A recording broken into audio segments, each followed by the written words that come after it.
ओशो के साथ कोई मेरा तो मिलना कोई 10 साल की उम्र से हो गया। अच्छा। वो क्या है, बच्चों को सीधा फेंक दिया उनने पानी में, बहुत गहरे पानी में, और वो पीठ मोड़ के खड़े हो गए। वो बहुत ऊटपटांग काम करते थे, वो उल्टा सीधा सा। तो दुकान के सामने ऐसे एक उंगली सीधी करके खड़े हो जाते थे। अब वो आदमी बिल्कुल गड़बड़ हो जाए, वो छटपटाने लगा होगा। हाँ, छटपटाए वो, भाई ग्राहकी चलाए, वो ग्राहकों को देखे कि इनकी उंगली देखे, सब गड़बड़। एक काम करो कि आज बहुत अच्छी विशेष जगह जाना है, तो सब लोग तैयार हो के, अच्छे नए कपड़े पहनना है, नहा धो के सब लोग तैयार हैं। वो घुमा फिरा के यहाँ वहाँ की गली से मरघट ले गए। हाँ पूरे, फिर वो ओशो के इतने गहरे प्रेम में उतर गए, बैरागी भाव आ गया।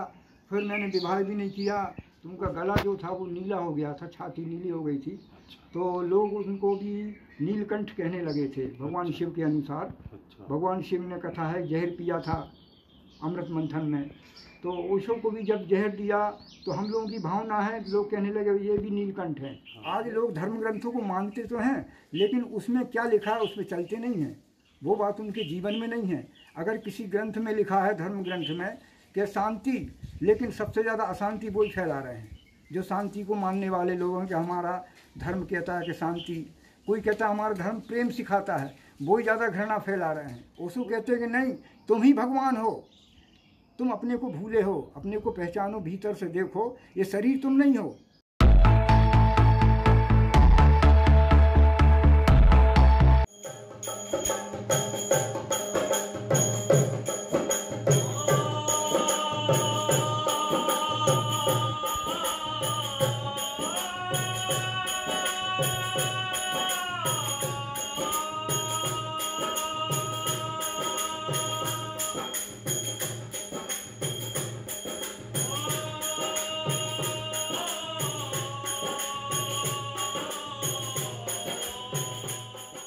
ओशो के बाल सखा स्वामी प्रेम बाबा के नाम से गाडरवाड़ा में मशहूर हैं। ओशो के काफ़ी सारे बाल सखा तो शरीर छोड़ चुके हैं, कुछ एक मौजूद हैं, उन्हीं में से हैं स्वामी प्रेम बाबा। उनसे हम मिलने जा रहे हैं। स्वामी जी, आपका हमारे चैनल पर स्वागत है। जी जी, आप सबको, प्यारे मित्रों को बहुत बहुत नमन, धन्यवाद। स्वामी जी, आप जैसे कि सुना है कि आप ओशो के साथ बचपन में खूब खेले हैं, ओशो को काफ़ी आसपास से देखा है, जिया है, तो उनके बारे में बताइए कैसे थे वो बचपन में, शरारती किस तरह के? सुना है बहुत ही शरारती किस्म के व्यक्ति थे हैं। ओशो का काम जो था पहले से भी और अभी जगाने का रहा है। ये सोई जो भीड़ है, सोई जो एक जनरेशन है, इसको जगाने का काम था। तो उसको हम अपनी भाषा में शरारत जरूर कहते हैं। कृष्ण के जीवन में भी यही बात है कि जब वो बचपन में थे ओशो, तो वो ऐसे लोगों को परेशान करते थे एक ढंग से कि वो आदमी फ्रॉड है और साधु दर्शा रहा अपने को। यहाँ गाडरवाड़ा में एक घटना है ओशो के जीवन से। एक कबीरपंथी साहबदास जी महाराज रहते थे, उनका हम लोगों ने देखा है, उनको भी देखा है। गाडरवाड़ा में एक स्थान है झंडा चौक, वहाँ वो गांधी जी का पूरा नकल करते थे, चरखा लेके बैठ जाते थे और वो रुई काटते थे, और वो साधु जैसा दर्शाते थे सफ़ेद वस्त्र पहन के, लेकिन वो भीतर से उनका मन तो साधु था नहीं। तो एक बार क्या हुआ कि ओशो ने देखा कि ये आदमी सुबह निकलता है, लोगों को खूब जोर से चिल्ला के बोलता है जय श्री राम बोलो। तो ओशो ने कहा ये आदमी राम को जानता नहीं, राम को इसने देखा नहीं। लोगों को जब नींद का समय है उस समय, उन खासकर मेरे घर के सामने जोर से चिल्लाता है। तो ओशो ने क्या अपने मित्रों को इकट्ठा किया, स्कूल के जो साथ पढ़ते थे, कोई उनकी उम्र उस समय 10-11 साल रही होगी। तो सब मित्रों को इकट्ठा करके और उन्होंने कहा ठीक है भाई, ये बाबा जी जब भी बोलेंगे जय श्री राम बोलो, अपन सब पीछे जाके बोलेंगे राम नाम सत्य है। और ये शुरू कर दिया। जैसे वो बाबा कहीं जा रहे हैं, उनके पीछे खड़े हो गए, सबसे पहले ओशो बोलते थे कि राम नाम सत्य है। अब वो आदमी तो डर गया भाई, क्योंकि ऐसी मानता है कि मरने के बाद बोलते हैं, ये कोई मर जाता है उसकी अर्थी ले जाते तब बोलते हैं। ओशो समझा रहे हैं कि ऐसा नहीं है, ये राम जी का नाम है, भगवान का नाम है, हमेशा ले सकते हो, लेकिन लोग डरते हैं इस नाम से, मुर्दे के साथ जोड़ दिया है। तो जब भी वो कहीं जा रहा वो बाबा पीछे जाके ओशो बोलते हैं कि राम नाम सत्य है।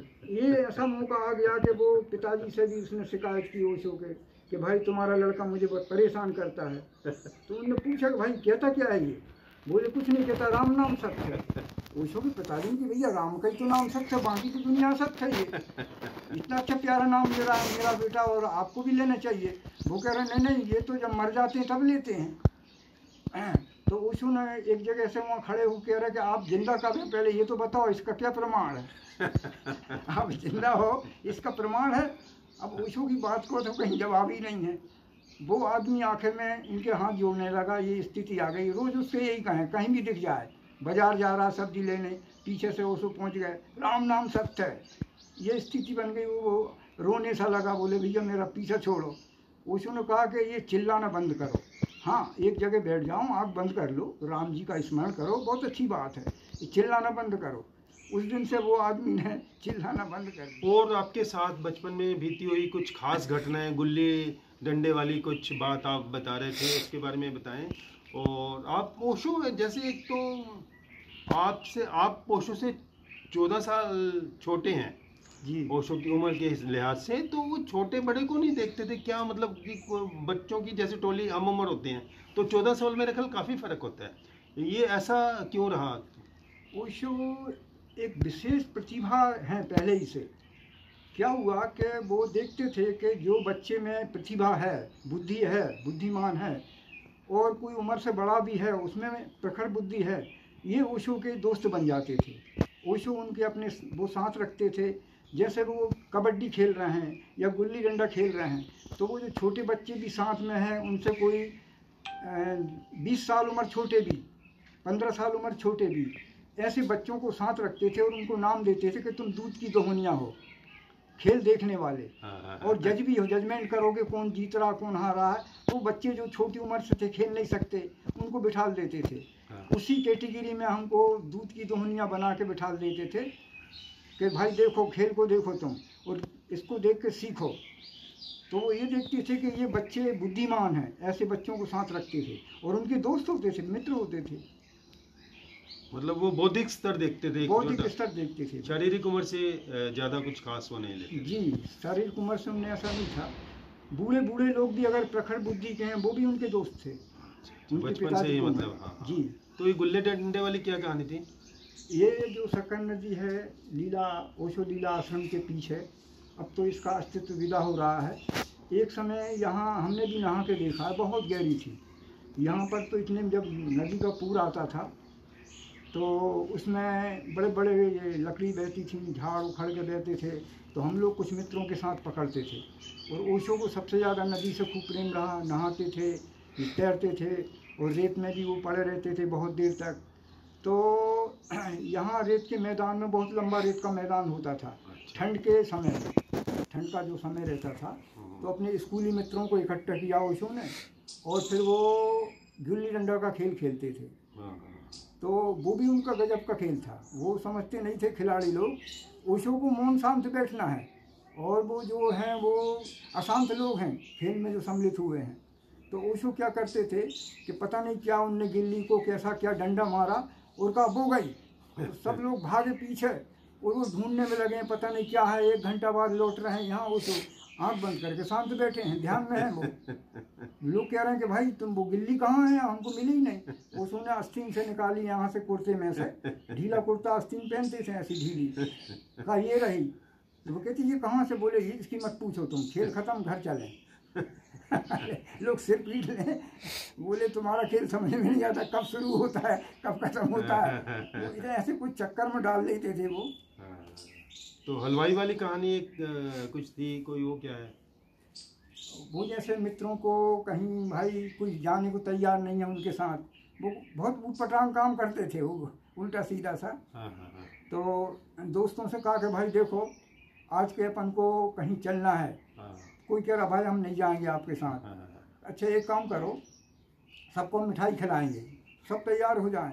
तो एक हलवाई थे यहाँ पे, भोपाल से आए थे, उनको भोपाल वाले बोलते थे। वो भंग के नशे की पिनक में रहते थे। और क्या है कि पेड़े अच्छे बनते थे, उनकी दुकान पे अच्छे मिलते थे। तो ओशो को क्या है कि एक बात सूझी कि इनसे कैसे पेड़े लिए जाए। तो दुकान के सामने ऐसे एक उंगली सीधी करके खड़े हो जाते थे। अच्छा, अब वो आदमी बिल्कुल गड़बड़ हो जाए, वो ग्राहक छटपटाने लगा होगा। हाँ छटपटा है वो, भाई ग्राहकी चला है, वो ग्राहकों को देखे कि इनकी उंगली देखे, सब गड़बड़। तो वो बुला के ओशो से बोला कि भाई यहाँ ये उंगली ऐसी क्यों करते हो तुम मेरी दुकान के सामने। बोले भाई मेरी उंगली है, मैं ऊपर करूँ नीचे करूँ, आड़ी करूँ तिरछी करूँ नीचे करूँ, आपको कौन सी परेशानी। बोले भाई परेशानी तो यही है कि मैं तेरी उंगली देखता रहता हूँ, ग्राहकी मेरी चल नहीं पाती। उसने कहा भाई मेरी उंगली देखने की जरूरत क्या है, किसने कहा है, आप मेरी उंगली मत देखा करो।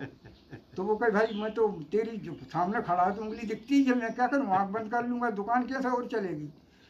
तो कहा कि भाई तुम सामने मत खड़ा हो। बोले सब मित्रों को एक एक पेड़ा खिलाओ। फिर वो बेचारा एक एक पेड़ा दे, भैया तेरे हाथ जोड़ता हूँ, ऐसा मत किया करो। ऐसे उनके बचपन की ये लीलाएं हैं। गाडरवारा आने वाले समय पर ये ओशो लीला के नाम से जाना जाएगा, ओशो लीला भूमि। हाँ जी, हाँ जी। गाडरवारा ओशो लीला भूमि, इसीलिए इस आश्रम का नाम भी ओशो लीला आश्रम रखा गया है जी। हाँ जी, हाँ जी। और कोई घटना आपके सामने जो घटी हो ओशो की बचपन की, कोई घटना है? और वो यहाँ पर नदी किनारे एक ऊपर साइड रामघाट नाम से एक बहुत अच्छा स्थान है, अब तो वैसा नहीं है। तो वहाँ पर भी बहुत से साधु संत भी आते रहे हैं, पहुँचे महापुरुष लोग भी आते रहे हैं। और ओशो ने भी बताया कि वो रामघाट में उनकी जीसस की वो जमात निकली थी यहाँ, वो लोग भी कुछ दिनों वहाँ रहे हैं। पीछे भी नदी के उस पार एक चबूतरा है, उस पर भी हिब्रू में कुछ लिखा हुआ है, वो गिर गया है, मिट्टी की खिसल गई हैं ईंटें उसकी। लेकिन वो स्थान पर जब ओशो जाते थे तो हम लोगों को तैरना सिखाते थे बच्चों को। तो उस तैरने में क्या है कि उनका वो भी बिल्कुल अजीब ढंग था। वो क्या है, बच्चों को सीधा फेंक दिया उनने पानी में, बहुत गहरे पानी में, और वो पीठ मोड़ कर खड़े हो गए, करके खड़े हो गए, अपने साथी को फेंक दिया ऐसे? फेंक दिया उनने। और उसके बाद वो डूब रहा है पानी में, ऊपर नीचे हो रहा है, उसके मुंह में पानी जा रहा, मुंह लाल हो गया है, वो घबरा रहा है, चिल्ला रहा है बचाओ। आखिर में क्या है कि जब ऐसी स्थिति आ गई कि वो बिल्कुल ही डूबने लगा, तब उसको निकालते थे पानी से। वो कहते थे कि भाई तैरना कोई सिखा नहीं सकता, तैरना तुम्हारे अंदर है, माँ के गर्भ में भी तुम तैरे हो, तैरना तुम्हारे अंदर है, अभी तुम सिस्टमेटिक हाथ पैर नहीं मान रहे, और जब सिस्टम आएगा तुम्हारे भीतर से ही आएगा, सिस्टमेटिक हाथ पैर मानने लगोगे, तैरना आ जाएगा। ये उनके ढंग थे बचपन के। वो ये तो हमारे साथ भी हुआ है, उनसे हमने तैरना सीखा। हाँ। अरे वाह, बहुत ही सुंदर, सौभाग्य है आपका।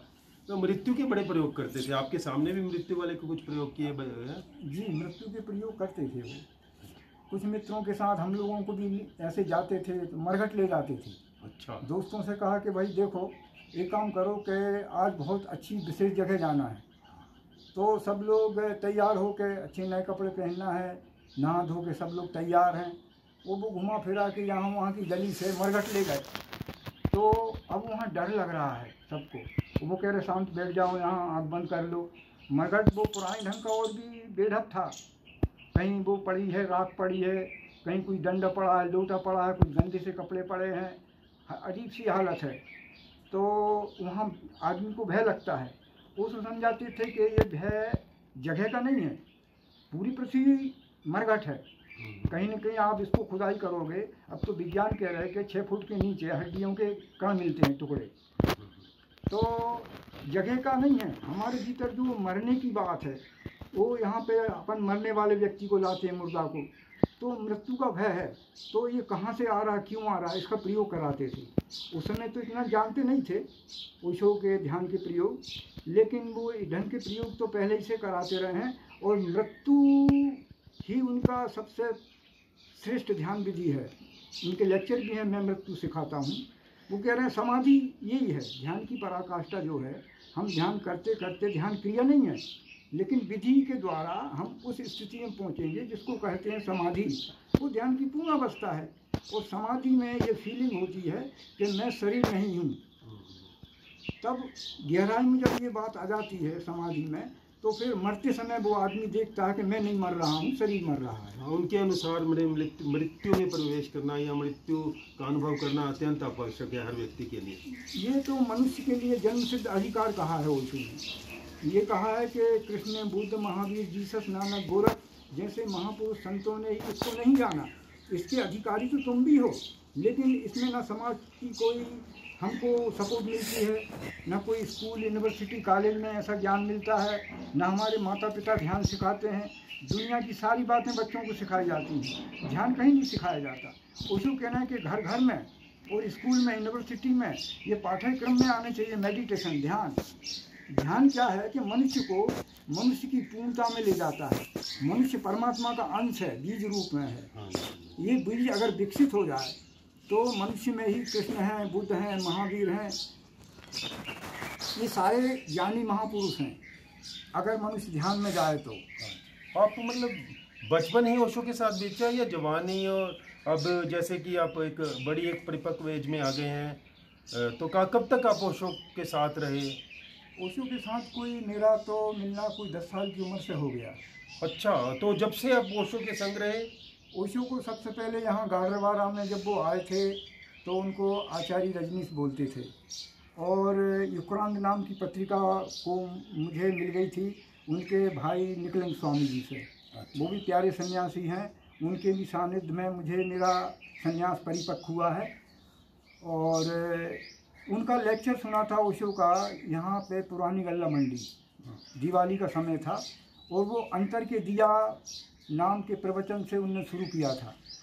अंतर का दिया, बाहर के दिए तो थोड़ी देर में बुझ ही जाएंगे और इनको तेल बाती की आवश्यकता है।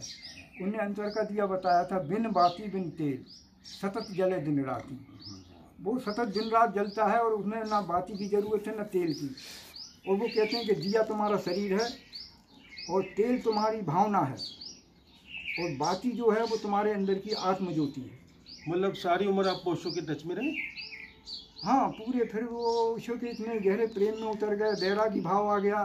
फिर मैंने विवाह भी नहीं किया, ओशो के साथ पूना में रहे 1975 से लेके माँ जी के साथ, दद्दा माँ स्वामी शैलेंद्र। माँ जी यानी ओशो की मदर है? ओशो की माँ, हाँ जी। माँ सरस्वती जी। अच्छा, दद्दा जी यानी ओशो के पिताजी? पिताजी स्वामी देवतीर्थ भारती जी। हाँ जी, हाँ जी। और इनके सेवा में रहे। वहाँ ओशो का भोजन बनाते थे हम लोग माँ के आदेश अनुसार। फिर वो थाली जाती थी माँ शीला के हाथ में, फिर शीला ले जाती थी, विवेक के लिए देती थी। माँ विवेक लेके ओशो को अपने हाथ से खाना खिलाती थी। ओशो का और माँ विवेक जो गाडरवारा में ससी रही, इनका कोई बहुत गहरा पिछले जन्म का प्रेम संबंध था। और ओशो ने भी कहा था कि अब तू आई है भाई, तो वो उनको नहलाती थी, खाना खिलाती थी। वो उनकी बहुत गहरी सेवा में थी, इतनी गहरी सेवा में कि हम लोग तो घरों में पत्नियां भी नहीं करती पति की सेवा।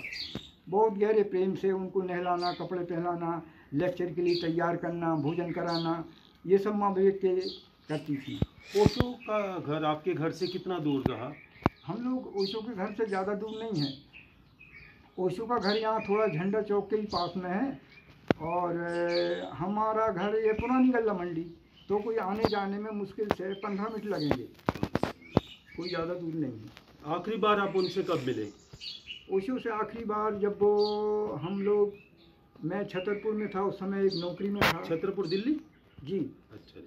तो मेरे को सुनने में आया कि ओशो अमेरिका से लौट के आए हैं, उनको जहर दिया गया है थैलियम राष्ट्रपति रीगन के द्वारा।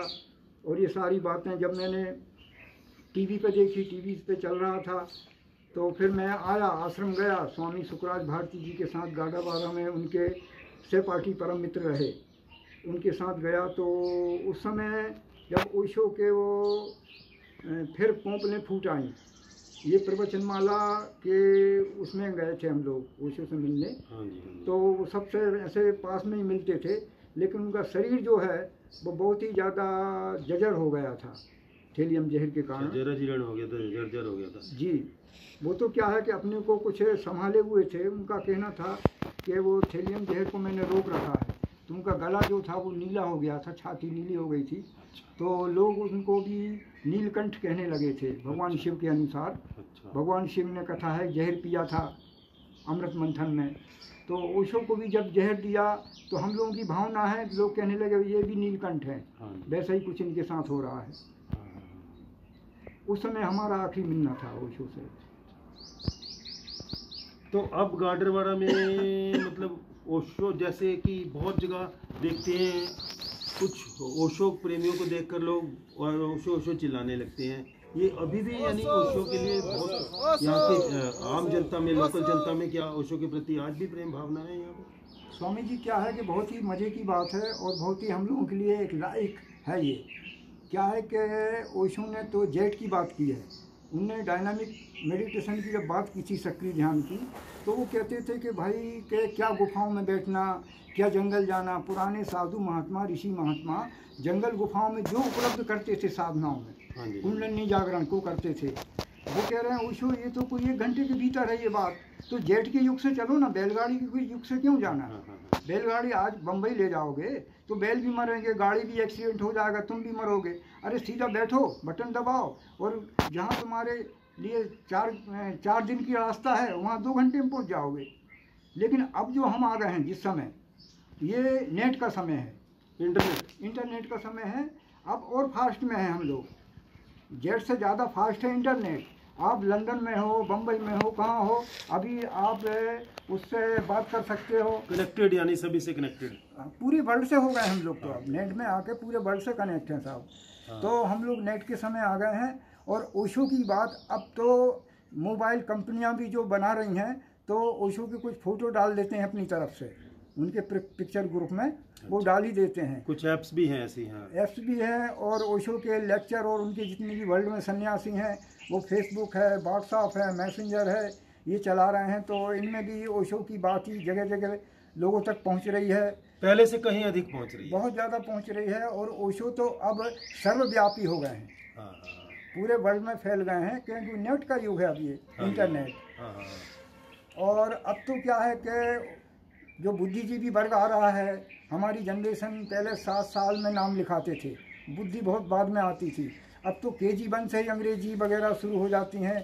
और जो बच्चे इतना इंटेलिजेंट हो जाता है कि वो नेट चला रहा है। हम लोग तो पुराने समय में जुड़ गए हैं, साइकिल का ज़माना था हमारा। अब तो इतने फास्ट भाग रहे हैं और ऐसे ऐसे बैटरी के यंत्र आ रहे हैं, वाहन आ रहे हैं। और आने वाला समय जो है और ज़्यादा टेक्नोलॉजी का होगा और आदमी मेडिटेशन में भी जाएगा, क्योंकि सारी बातें मशीन संभालेंगी आदमी के काम की। अब आदमी क्या करे, ओशो का संदेश है कि अब फ्री है आदमी तो ध्यान करे। और ध्यान में जब आदमी जाएगा तो आज जो जगह जगह हिंसाएं चल रही हैं, युद्ध चल रहे हैं, हत्याएं चल रही है, राजनीति के अखाड़े चल रहे हैं, जैसे जैसे आदमी अपने भीतर जाएगा, शांति को पकड़ेगा, तब हमारे धर्म ग्रंथ जो कह रहे हैं वो सिद्ध होगी, साकार होगी वो बात। आज लोग धर्म ग्रंथों को मानते तो हैं, लेकिन उसमें क्या लिखा है उस पर चलते नहीं हैं, वो बात उनके जीवन में नहीं है। अगर किसी ग्रंथ में लिखा है, धर्म ग्रंथ में, कि शांति, लेकिन सबसे ज़्यादा अशांति वो ही फैला रहे हैं जो शांति को मानने वाले लोग हैं। कि हमारा धर्म कहता है कि शांति, कोई कहता है हमारा धर्म प्रेम सिखाता है, वो ही ज़्यादा घृणा फैला रहे हैं। कोई कहता है हमारा धर्म भाईचारा कहता है, लेकिन वो ज़्यादा युद्ध की तरफ बात करते हैं। तो ये जैसे जैसे व्यक्ति ध्यान में जाएगा वो सारी बातें फिर से पुनर्जीवित होंगी, जो बुद्ध कह गए हैं, महावीर कह गए हैं, नानक जी कह गए हैं, कबीरदास महाराज जी कह गए हैं, ओशो कह रहे हैं, कृष्ण कह गए हैं। ये सारी बातें फिर जीवित होंगी। मूल चीज़ है ध्यान। और अब तो सुलभ है, जगह जगह आश्रम बन रहे हैं, शिविर भी चल रहे हैं और लोग ध्यान में जा भी रहे हैं, इसलिए ओशो अब ज़्यादा मशहूर हैं। कुछ और हमारे दर्शकों को कहना चाहेंगे? मेरा सब भाइयों से, सब मित्रों से और सभी लोगों से सबसे कहना है, सब मेरे प्यारे मित्र हैं, ओशो को ज़रूर सुने, उनके प्रवचन हैं, ओशो को उनकी किताबें हैं, ओशो की किताबें पढ़ें। और उनके जो शिविर लग रहे हैं ध्यान करने के, वहाँ ध्यान में जाएं, ध्यान करें और ध्यान को गहराई से समझें। ध्यान को गहराई से समझाने के लिए पृथ्वी पे ओशो पहले सद्गुरु हैं, कि जो, और सद्गुरु तो ये कहते हैं कि भक्त बन जाओ, भगवान मिलेंगे। ओशो कहते हैं कि नहीं, तुम ही भगवान हो, तुम अपने को भूले हो, अपने को पहचानो, भीतर से देखो, ये शरीर तुम नहीं हो, तुम नाम नहीं हो, जो तुम्हें बाहर से दिया गया है पहचान, आइडेंटिटी, ये तो एक भीड़ में काम चलाऊ बात है। गहरे में तो तुम परमात्मा ही हो। ये पहले सद्गुरु हैं जो हमको परमात्मा होने की बात करते हैं और परमात्मा होने को सिखा रहे हैं। और सब मित्रों से मेरा बहुत बहुत प्रणाम। आपको भी बहुत नमन प्रणाम।